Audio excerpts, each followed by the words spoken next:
Salut les gars, j'espère que vous allez bien. On se retrouve pour un nouvel épisode. J'ai pris un peu de temps, mais parce que je viens de finir la partie 1 de la série sur les bases. Donc on va rentrer sur un truc un peu plus avancé. Donc on va avoir pas mal de choses intéressantes qui vont vous servir tout au long de vos moments de développement tout simplement. Aujourd'hui on va parler des remote events et les remote functions. Déjà vous devez vous dire mais à quoi servent les remote events et les remote functions. Ça fonctionne avec un client, un serveur. Le client c'est votre ordinateur, le serveur c'est le jeu. Donc c'est là où il y aura la logique, la sécurité, toutes les données stack, etc. Bien évidemment, pourquoi on fait ça côté serveur? Parce que si vous faites ça côté client, tout ce qui est côté client peut être modifié sur l'ordinateur de la personne. Donc plutôt simple pour s'ajouter des stats dans un jeu si c'est côté client ou pour modifier n'importe quelle valeur dans votre jeu. Ok, donc on se sert du client pour envoyer des signaux et on se sert du serveur pour y répondre aussi bien positivement que négativement selon les conditions requises. Par exemple, le client va appuyer sur un bouton pour acheter une arme. S'il a l'argent, le serveur va lui donner. S'il l'a pas, le serveur va lui refuser. Ça évite donc qu'un joueur puisse modifier quoi que ce soit sur son jeu. Donc comme vous avez pu le comprendre, un local script, ça peut pas directement modifier des choses côté serveur. Okay, et un script serveur ne peut pas directement détecter les actions d'un joueur. C'est pour ça qu'on a besoin du remote event et du remote function. Le remote event, première chose qu'on va voir, on verra la remote function après, permet d'envoyer une info d'un côté à l'autre, parce que côté serveur on peut aussi fire client. On y reviendra, tout ce qui est fire serveur, fire client, vous allez comprendre. Donc ça peut aller dans les deux sens, comme pour la remote function, client serveur, serveur client. On va se créer un bon petit remote event ici, un petit script ici. Commencer par du coup scripter. Donc là on fait le RP, donc replicated storage, on va récupérer donc ici. Pourquoi je récupère ici? Pour récupérer le remote event. Ok, donc là je vais faire local remote est égal rp2.wait for child remote event. Donc là j'ai mon remote. On a donc les scripts serveurs comme ceci, mais aussi les local scripts. Donc moi, tac, local script c'est ici. Donc c'est un script bleu avec un petit ordinateur ici. Local script, déjà, on va mettre la même chose ici. C'est pour ça que je l'ai ouvert. Il permet donc d'envoyer un signal du client au serveur. Okay, donc là, on va faire remote vers serveur. Donc on envoie un signal, on appelle le remote. C'est comme une conversation. Quand vous appelez quelqu'un, il va vous répondre selon la situation dans laquelle il est. Il peut vous répondre, il va vous répondre. S'il peut pas, il peut pas. Donc là, on va fire le serveur. Et d'ailleurs, on verra un truc un peu plus poussé avec le fire serveur juste après. Comment on reçoit le signal? Parce que là, on comprend comment l'envoyer avec fire serveur. Donc là, on envoie le signal. Mais comment je le reçois? C'est simple, remote.onServerEvent. Après, vous connectez ça à une fonction. Et là, donc, vous pouvez, vous détectez l'événement de quand est-ce qu'on reçoit le signal. Donc là, je pourrais print par exemple. Ah oui, chose à noter. Dans les paramètres, vous mettez toujours player en premier paramètre. Pourquoi? Par défaut, quand vous envoyez un signal du client au serveur, ça envoie automatiquement le joueur. Donc toujours mettre player ici. Donc là, par une occasion, on va print le joueur. Hop là, dev px0 kuma. Ok. Donc là, on a compris que ça envoie vraiment le signal et on le reçoit vraiment parce qu'il print le nom du joueur. Maintenant, on pourrait aller sur un truc un peu plus poussé, c'est qu'on peut rajouter des paramètres dans le fire server. Donc on peut envoyer d'autres informations qui vont serviront plus tard dans un côté un peu plus développé, comme par exemple faire une boutique, faire un truc un peu plus automatisé en gros. C'est super utile, mais ça on verra bien plus loin. Vous verrez vous-même, par vous-même, si imaginons je ne fais pas forcément d'épisode là-dessus, et bah ça vous servira. Mais je vous explique en tout cas comment envoyer des informations grâce au fire server. Là par exemple je vais envoyer bonjour, ok. Et là je rajoute un paramètre et je vais mettre message MSG. Et du coup là je vais print, excusez-moi, je mets un petit espace et MSG. Donc là je print le nom du joueur, petit espace ici et le message reçu qui est donc bonjour, ok. Donc premier paramètre ici, message. Par défaut c'est player parce qu'on l'envoie automatiquement, mais vous devez imaginer ça comme ceci, ok. Mais on n'a pas besoin de le mettre car ça l'envoie tout seul. Encore une fois, vous le mettez pas du tout. Il n'y a que dans onServerEvent que vous mettez player en premier argument. Ok, donc là je vais jouer, ça va print devpxkuma bonjour. Donc on reçoit bien le message. On peut aussi par même occasion rajouter d'autres informations, par exemple 15. Et après là je pourrais donc rajouter number.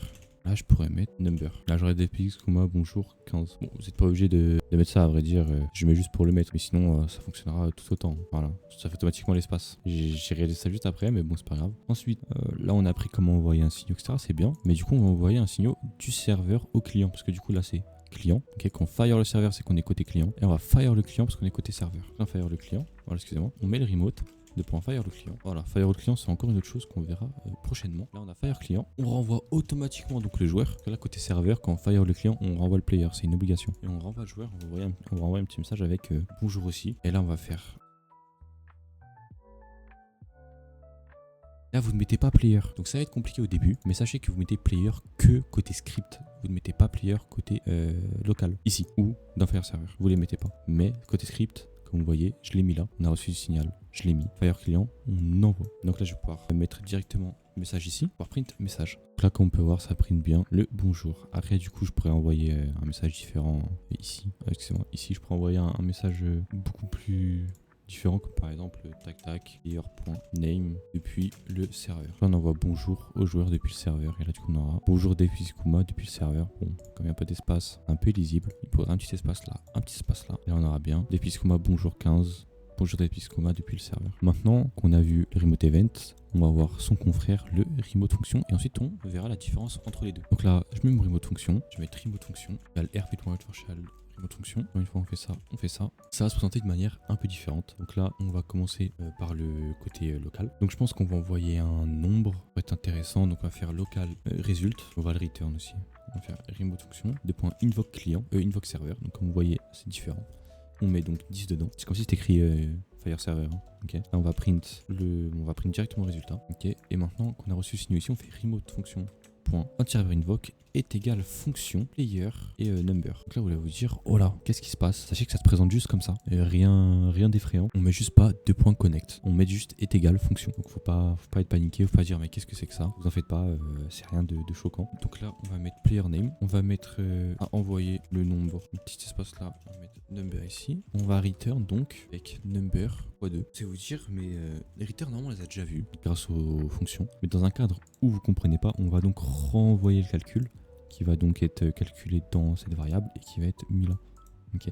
Ça peut paraître compliqué, mais allez voir la vidéo sur les returns où il me semble que j'explique un peu mieux. Dans le cas contraire, je ferai une vidéo un peu plus approfondie sur ce sujet-là. De toute façon, les fonctions, on finira par les revoir via les modules script, donc en tout cas, n'hésitez pas. Si je play, on voit depuis comment envoyer le nombre 10, et on reçoit avant. Donc en gros, il faut savoir que le serveur reçoit la requête. Okay. Donc là, on envoie la requête via ça, on le reçoit. De la même manière qu'on a fait avec remote server, enfin remote event, on la reçoit. Ensuite, on fait le calcul grâce au return, puis on renvoie le résultat grâce à return au client, et après on print. Ok, excusez-moi, j'ai eu un petit souci, je l'oreille qui s'est coupé. Du coup, on va faire cache storage. Donc récupérer le cache storage, j'en ai côté client. Comme vous voyez, donc là c'est bleu, local. Donc pour le client, vous vous basez sur le fait qu'il y ait écrit local script et que le script soit bleu et qu'il y ait un petit ordinateur. Ensuite, local, on va le mettre la remote function est égal rp2.virtual remote function. Nous, ce qu'on veut, c'est envoyer un signal comme ça, invoke server. Donc du client au serveur. Donc nous, là maintenant, on veut le réceptionner. Donc on server invoke est égal fonction player. On va envoyer un message qu'on va faire local avec un return. On va faire local message est égal remote function .invoke client. Excusez-moi, .invoke client. Là, on va mettre le player déjà. Ensuite, on va print le message qu'on va recevoir. Là, du coup, on fait invoke server, mais invoke server, c'est vrai que ce soit tout en bas. Parce qu'en gros, si je mets invoke server avant le on-client invoke, le client, il n'aura pas encore défini sa réponse. Du coup, ça va juste bugger le script. Enfin, du moins, ça a bloqué le script plutôt. Parce qu'en gros, le serveur, il va attendre une réponse, mais elle n'existe pas encore. Du coup, là, on va la créer. Faire invoke. On va faire remote function .invoke client est égal fonction. Là ensuite on va return bonjour. Normalement, si tout se passe bien, on aura bien bonjour. Ok. Comme vous pouvez le voir, il faut que invoke server soit en dernier. Dans le cadre où je ferai l'erreur de le mettre là, tout simple, il n'y a rien qui va se mettre. Donc si vous voyez aucun message quand vous le faites, c'est juste que vous avez mis le invoke server au mauvais endroit. Donc comme on peut voir là, j'envoie le signal. Okay, et là j'attends une réponse. Parce que ça sert à ça les remote functions, c'est donc envoyer un message pour recevoir une réponse. Ok, c'est la petite différence. Donc, choses à noter qui peuvent arriver. Ne jamais oublier qu'en fait on-server invoke, excusez-moi, de mettre player. Ok, que quand vous faites invoke client, de mettre player aussi. Et bien sûr, vous pouvez pas invoke serveur côté serveur et fire server côté serveur, c'est pas possible. Ok. Côté serveur, vous pouvez que envoyer des signaux au client et côté client, vous pouvez que envoyer des signaux côté serveur. Du coup, pour expliquer la petite différence entre un remote event et une remote function. Le remote event, il va nous servir à envoyer des clics, recevoir une action, un mouvement, peu importe, que vraiment juste envoyer un signal en mode ok, le joueur appuie sur telle chose, enfin sur tel bouton, le joueur appuie sur tel truc. Et le remote function, lui, il va plus nous servir à envoyer des requêtes d'informations, de faire des vérifications. Par exemple, chose utile, quand on fait un inventaire, quand le joueur se connecte, remote function directement pour récupérer la table de l'inventaire du joueur et donc pouvoir l'afficher côté client. Okay. Donc là, j'espère que ça vous est un peu rentré dans la tête. Dans le cas contraire, n'hésitez pas à écrire en commentaire, je vous aiderai avec grand plaisir. Et là, on va se mettre en schéma de remote event. Un truc super simple. On va faire un remote event qu'on va appeler click. Ok. Mon local script, je vais le supprimer. Créer un petit bouton, starter GUI, non mais un petit screen GUI, un petit text button.